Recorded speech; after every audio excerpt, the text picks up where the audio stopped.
A relação entre ciência e comportamento humano constitui um dos debates mais significativos da modernidade, especialmente diante das crises contemporâneas de ordem ética, política e social. O conjunto de ideias aqui reunido propõe uma reflexão profunda sobre como os métodos científicos, tradicionalmente aplicados às ciências naturais, podem e devem ser estendidos ao estudo da ação humana. Essa perspectiva visa compreender o comportamento de forma objetiva, investigando suas causas, regularidades e possibilidades de previsão e controle.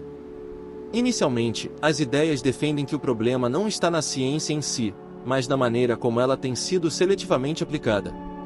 Enquanto áreas como a física e a biologia avançam sob os rigores do método empírico, as ciências humanas permanecem marcadas por concepções tradicionais da natureza humana que resistem ao olhar científico. A possibilidade de uma ciência do comportamento surge, então, como uma esperança. Se pudermos observar e compreender a conduta humana com os mesmos critérios de objetividade, talvez possamos promover soluções mais sensatas e eficazes para os dilemas sociais. No entanto, a aplicação da ciência ao comportamento encontra resistências. Muitos ainda a entendem como mera coleta de dados ou observação de fatos. Mas a ciência, como enfatizado, também oferece modelos explicativos, gera previsões e transforma a compreensão do objeto de estudo. Nesse caso, aceitar que o comportamento é determinado por condições específicas exige romper com a noção de livre-arbítrio absoluto, um conceito fortemente arraigado na cultura ocidental e carregado de implicações morais, jurídicas e religiosas. Outro ponto central é a ideia de que o comportamento humano não é regido por acaso ou por forças espirituais insondáveis, mas por relações ordenadas com o ambiente. Essa hipótese de trabalho, comum nas ciências naturais, parece desestabilizar crenças consolidadas sobre responsabilidade, mérito, culpa e escolha. A resistência a uma ciência do comportamento, portanto, não é apenas intelectual, é também emocional, cultural e histórica. Apesar disso, é possível observar que, na prática, já operamos com concepções parcialmente determinadas. Circunstâncias atenuantes, influências culturais, desigualdades sociais e heranças históricas são constantemente evocadas para explicar condutas humanas. O que os textos evidenciam é que ainda vivemos em um sistema híbrido, tentamos conciliar uma filosofia tradicional da liberdade com indícios crescentes de que o comportamento é condicionado. Isso gera incoerência teórica e confusão prática. Por fim, as ideias afirmam que as grandes disputas do mundo moderno, entre autoritarismo e democracia, entre individualismo e coletivismo, entre controle social e liberdade, são inseparáveis da maneira como entendemos o comportamento humano. Sem uma concepção científica clara, permanecemos inábeis para enfrentar tais desafios. Assim, as reflexões aqui expostas concluem com um convite à transição teórica, compreender as alternativas em jogo, formular as perguntas certas e, enfim, considerar com seriedade as implicações de uma verdadeira ciência do comportamento humano. O mau uso da ciência. Aí pela metade do século XVII, entendia-se que a Terra era envolvida por um oceano de ar, assim como sua maior parte estava coberta por água. Um cientista da época, Francesco Lana, sustentava que um navio mais leve que o ar podia flutuar sobre esse mar, e sugeriu como este navio deveria ser construído. Não pôde realizar uma experiência prática com a invenção, mas via somente uma razão pela qual pudesse não dar resultado: a permissão de Deus. As reservas de Lana eram infundadas. Previu a moderna guerra aérea em detalhes surpreendentemente acurados, com paraquedistas, metralhadoras e bombardeios. Ao contrário de suas expectativas, Deus permitiu que seu invento se concretizasse. E o homem também. Este relato acentua a irresponsabilidade com que a ciência e os produtos da ciência têm sido tratados. O poder do homem parece ter aumentado desproporcionalmente à sua sabedoria. Nunca esteve antes em melhor posição de construir um mundo sadio, alegre e produtivo. Contudo, as coisas nunca pareceram tão difíceis. 2 exaustivas guerras mundiais em apenas meio século não trouxeram a segurança de uma paz final.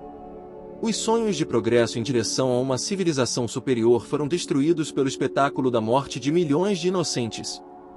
O pior, todavia, talvez esteja por acontecer.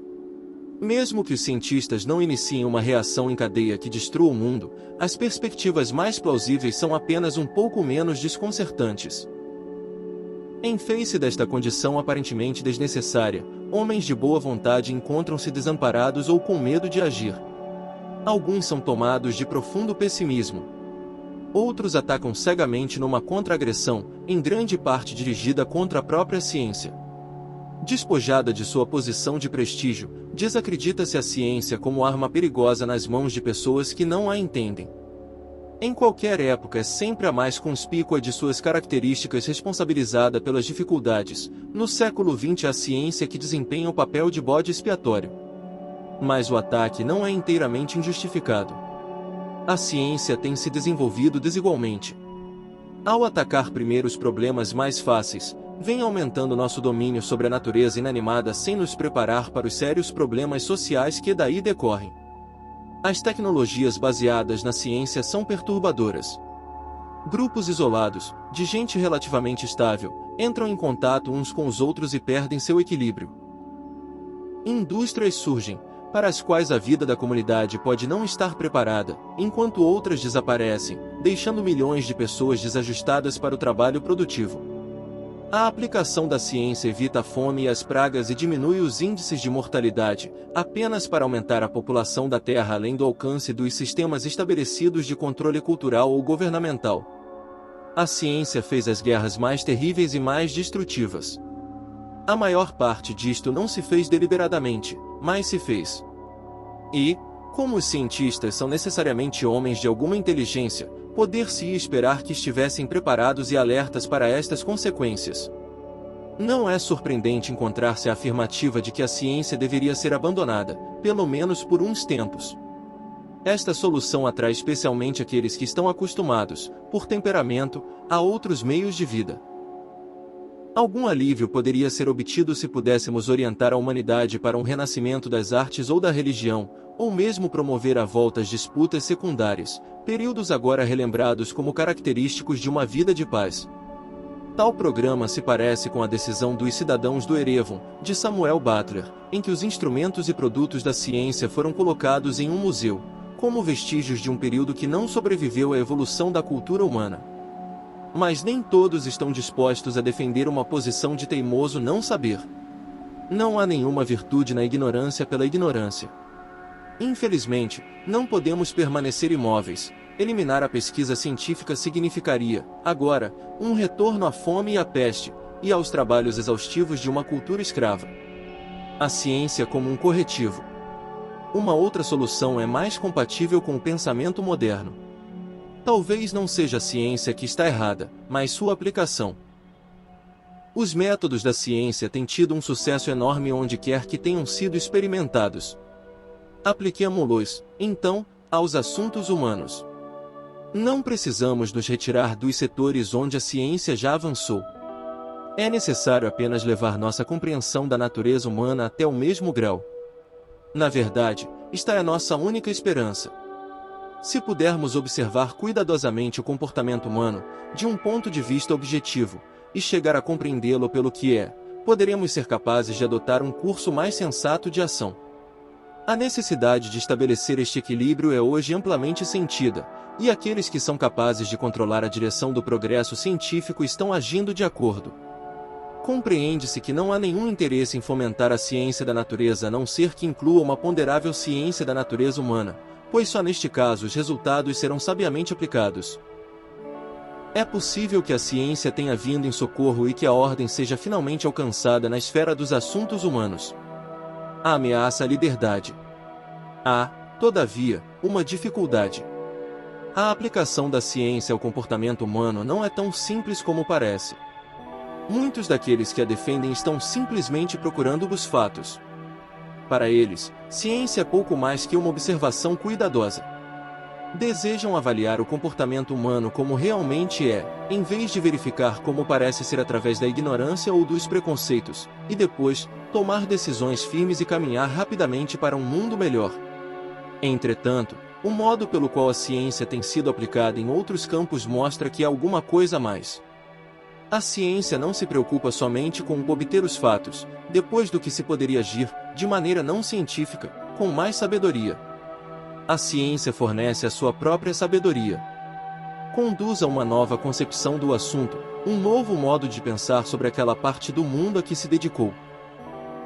Se quisermos desfrutar das vantagens da ciência no campo dos assuntos humanos, devemos estar preparados para adotar o modelo de comportamento de trabalho para o qual a ciência conduz inevitavelmente. Mas poucos dentre os que defendem a aplicação de métodos científicos aos problemas atuais estão desejosos de ir tão longe. A ciência é mais que a mera descrição dos acontecimentos à medida que ocorrem. É uma tentativa de descobrir ordem, de mostrar que certos acontecimentos estão ordenadamente relacionados com outros. Nenhuma tecnologia prática pode basear-se na ciência até que estas relações tenham sido descobertas. Mas a ordem não é somente um produto final possível, é uma concepção de trabalho que deve ser adotada desde o princípio. Não se podem aplicar os métodos da ciência em assunto que se presume ditado pelo capricho. A ciência não só descreve, ela prevê.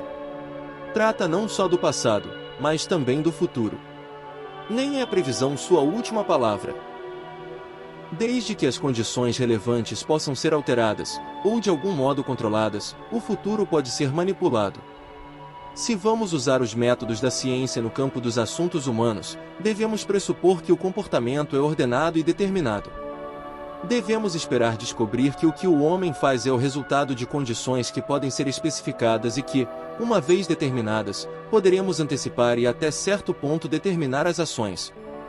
Esta possibilidade desagrada a muitas pessoas por se opor a uma tradição de longo tempo, que encara o homem como um agente livre, cujo comportamento é o produto, não de condições antecedentes específicas, mas de mudanças interiores espontâneas.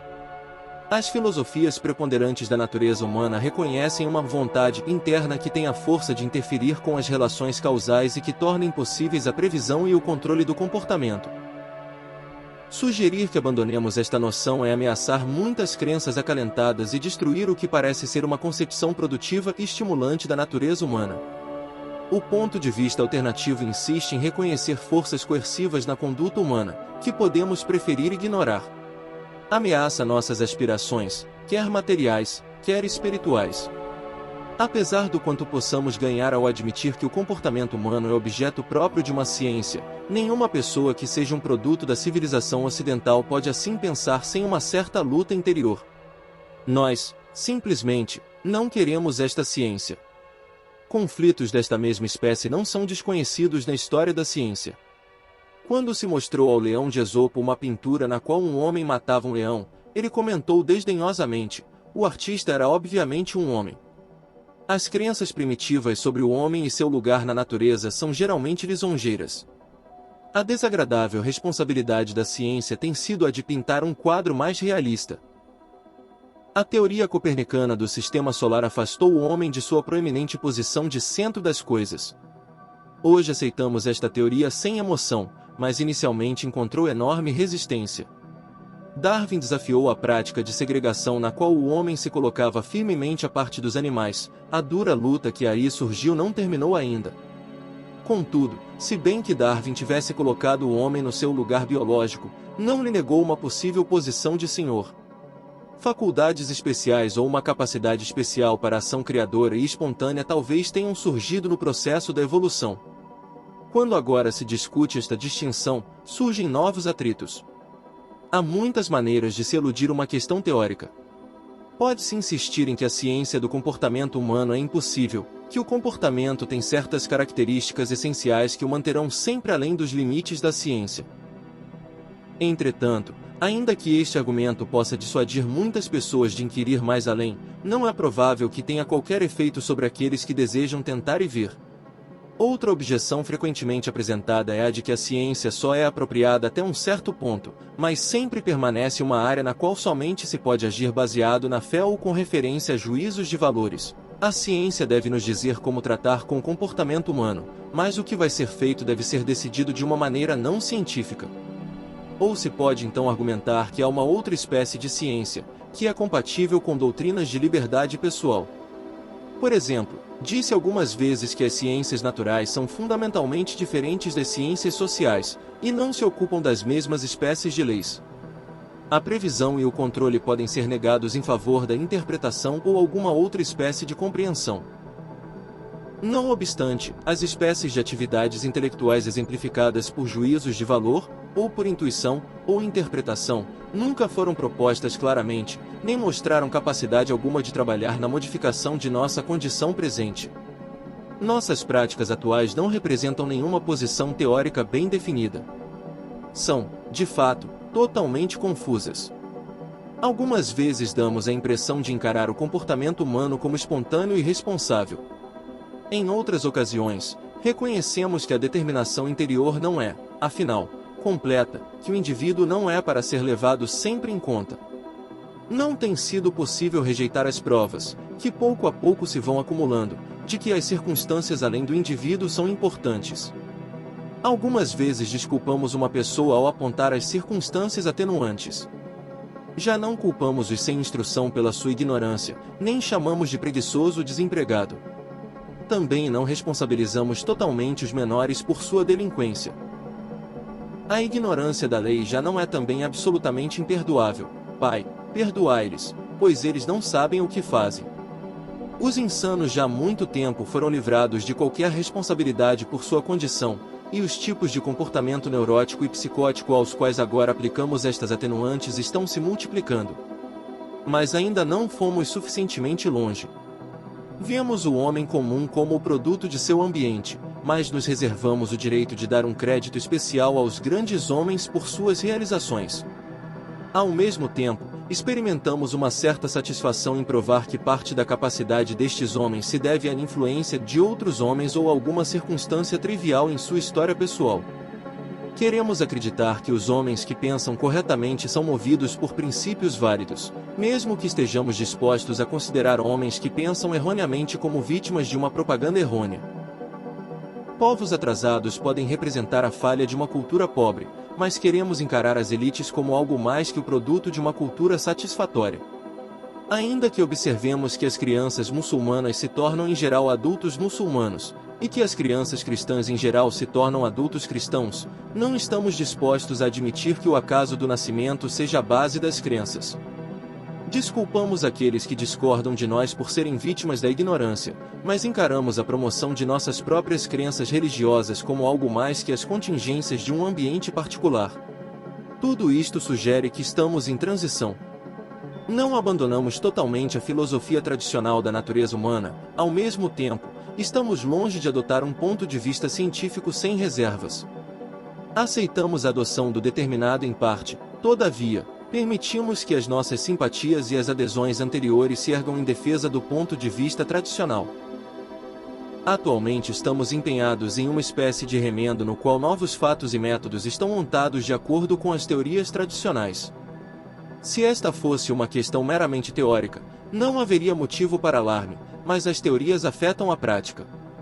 Uma concepção científica do comportamento humano dita uma prática, a doutrina da liberdade pessoal, outra. Confusão na teoria significa confusão na prática. A presente condição infeliz do mundo pode ser em grande parte atribuída à nossa vacilação. As principais disputas entre as nações, quer nas assembleias pacíficas, quer nos campos de batalha, estão intimamente ligadas ao problema do controle e da liberdade humana. Totalitarismo ou democracia, Estado ou indivíduo, sociedade planificada ou laissez-faire, impacto de culturas sobre povos estranhos, determinismo econômico, iniciativa privada, propaganda, educação, guerra ideológica. Tudo isso diz respeito à natureza fundamental do comportamento humano. É quase certo que permaneceremos inermes para a resolução desses problemas enquanto não adotarmos um ponto de vista consistente. Não podemos avaliar realmente a questão até que compreendamos as alternativas. O ponto de vista tradicional sobre a natureza humana na cultura ocidental é bem conhecido. A concepção de um indivíduo livre, responsável, está embebida na nossa linguagem e impregna nossas práticas, códigos e crenças. Dado um exemplo de comportamento humano, a maioria das pessoas pode descrevê-lo imediatamente em termos desta concepção. O procedimento é tão natural, que raras vezes é examinado. Uma formulação científica, por outro lado, é nova e estranha. Poucas pessoas têm uma noção da extensão que pode alcançar uma ciência do comportamento humano. De que maneira pode o comportamento do indivíduo ou de grupos de indivíduos ser previsto e controlado? Com que se parecem as leis do comportamento? Que concepção geral emerge a respeito do organismo humano como um sistema em comportamento? Somente quando estas perguntas forem respondidas, pelo menos de uma forma preliminar, poderemos considerar as implicações de uma ciência do comportamento humano, quer na teoria da natureza humana, quer na direção dos assuntos humanos.